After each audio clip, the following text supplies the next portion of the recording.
Ricky. How's it going, Nick? Hi, and Ricky. Vanessa, how are you? We're good. Good. How are you? I'm excited to chat with you guys. Oh, Ricky Blair, by the way, here. Yeah, very excited to chat with you guys. Nick, we've talked before during Perfect Match. Vanessa, our first time, so I'm excited about that. We're sitting here 5 years later, 8 seasons for you two, many variations of this show.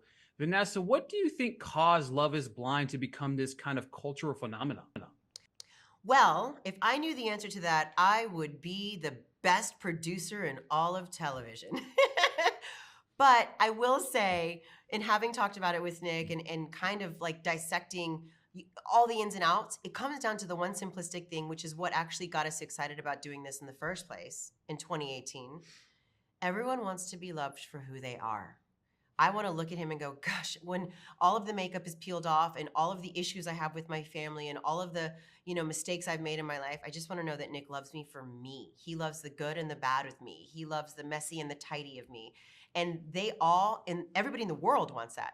So this is an opportunity to start off on that right foot of loving somebody for who they are on the inside and for what their fundamental values are and their beliefs.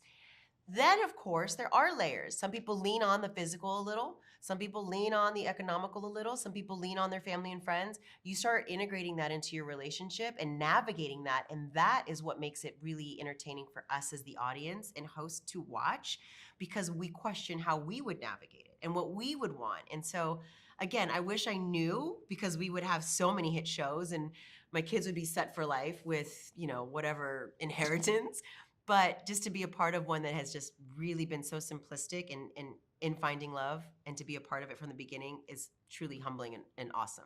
And Nick, of course, we're about to dive into season 8. And of course, we're not going to talk about spoilers, but what can you preview here, audiences, they can expect from season 8 of Love is Blind? Yeah, I think it's one of my favorite seasons that we've done so far, and it's definitely different than any other. As we've said many times, the cities that they're based in bring a certain sensibility and personality to each season. And being in Minneapolis in the Midwest, I think it's just maybe a little bit of a more wholesome season, if you will. There's a certain sensitivity that maybe we haven't seen before, but the pods specifically, the pods this season are really, really, really intriguing. I think people are going to hear and see things, and the intrigue of what happens and the webs that are woven, so to speak, in the pods, I think are very, it's really, really good. I think there's more pod episodes in this season than we've seen, if not ever, than in a while. Because the pods are the same for every season, 10 days in the pods. But sometimes they, narrow them down because there's a lot happening on the getaway or in their city. But this one, there's a lot of pod episodes. And there's a reason that they did it that way. Yeah. So. Yeah, back to you, Vanessa. I think there's an interesting element at being the host of the show. How much you guys invested in the process as it's filming? And then, of course, what does it look like when you rewatch it back at the same time?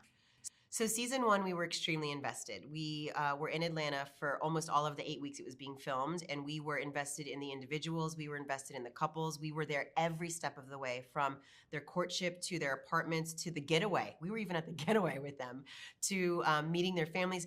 We didn't meet their families, but when they were back in their hometowns, when they were living together, getting married, we were behind the scenes the day of the wedding, talking to them.